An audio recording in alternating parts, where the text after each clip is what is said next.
Adil était un magnifique éléphant, car il possédait les plus belles et grandes défenses de toute l'Asie. Il en était très fier, et tout le monde était jaloux de lui. Mais un jour, pendant qu'Adil se promenait dans la jungle, il sentit tout d'un coup quelque chose lui transpercer la cuisse.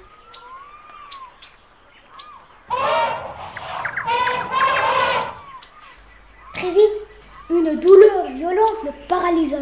Il s'écroula au sol et s'endormit dans un sommeil profond.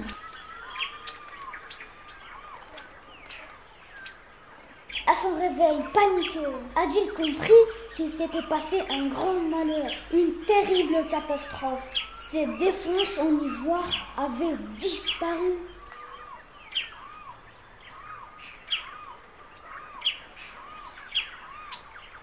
Des braconniers les avaient volés pour les vendre à des collectionneurs et pour s'enrichir.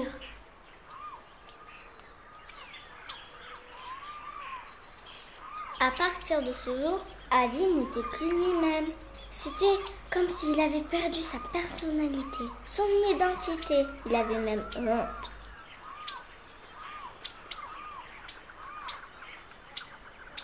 Désespéré et le cœur gros, il décida de quitter son pays natal. Il ne supportait plus la loi de la jungle.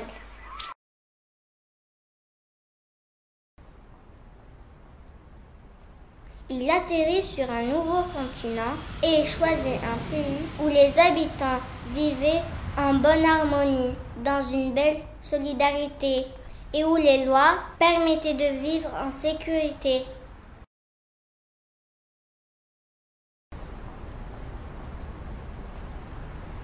Mais ici, tout était différent. Il faisait très froid. Il y avait aussi beaucoup de bruit, de bâtiments et très peu d'arbres. Rien ne ressemblait à la jungle.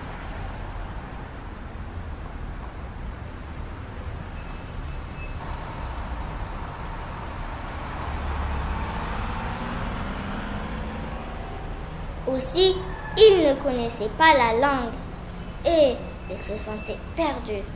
Heureusement, Adil fut accueilli par un vieil éléphant d'Afrique, aux belles et grandes défenses, qui s'appelait Tinor.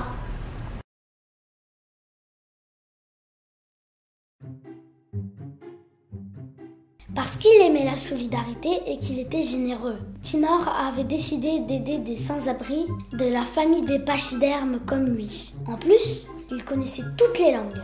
Tinor offrit donc à Adil son hospitalité.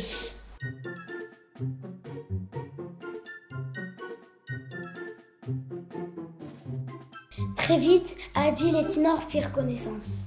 Ils discutèrent de leur vie, de leurs différents pays, et malgré leurs différences, ils se trouvèrent rapidement des points communs.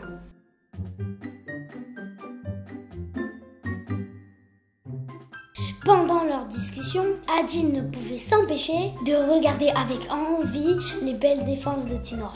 Mais quelque chose l'intriguait.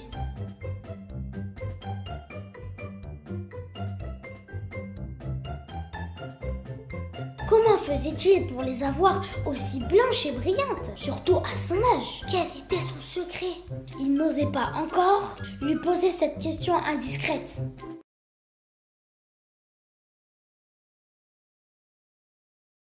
Après plusieurs semaines, Adil commençait à comprendre la langue et se sentait plus serein. Il avait enfin trouvé la sécurité et des amis. Aussi, il pensait souvent à son pays natal.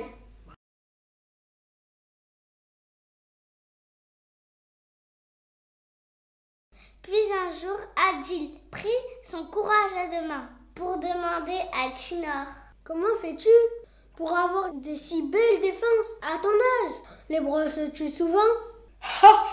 Pas du tout. Mais si tu veux, demain, je te révélerai mon secret. Prépare-toi à une belle journée.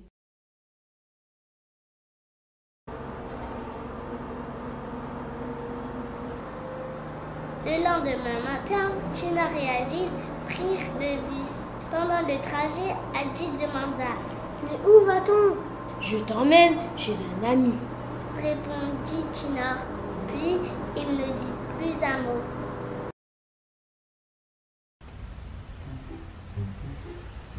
Enfin, le bus s'arrêta devant un immeuble. Les deux éléphants entrèrent dans le bâtiment, montèrent quelques étages, sonnèrent à une porte.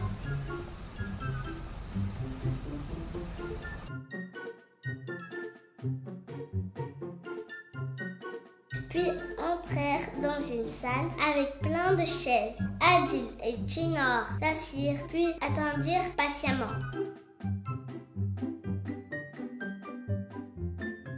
Bon, maintenant, peux-tu me dire ton secret? Tu m'avais promis. Mais qui est cet ami? Demanda Adil. Le vieil éléphant prit la parole. Vois-tu, il y a longtemps, il m'est arrivé le même malheur que toi dans mon pays. C'est grâce à mon ami le défentiste que j'ai aujourd'hui ces belles défenses. Il me les a réparées. Puis Chinor retira d'un coup ses défenses.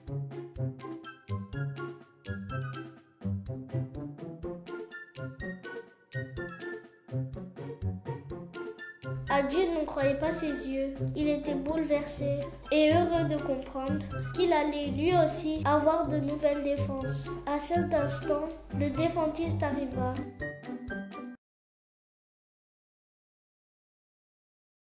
Puis celui-ci invita Adil à entrer dans la salle d'opération.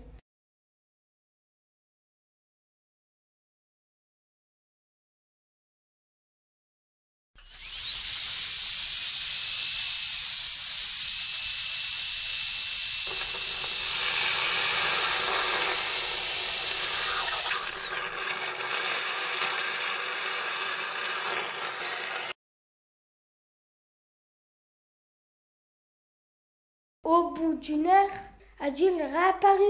Il était redevenu un bel éléphant avec de magnifiques défenses. C'était le plus beau jour de sa vie, car Adil avait enfin retrouvé sa fierté. À partir de ce jour, il décida de rester dans ce beau pays pour toujours. C'est ainsi qu'il devint citoyen du pays de la fraternité, comme Chinor, et durant toute sa vie, Adil travailla au service des autres et lutta avec courage contre les trafiquants d'ivoire. Il fut même décoré d'une médaille. On le décora aussi en Asie.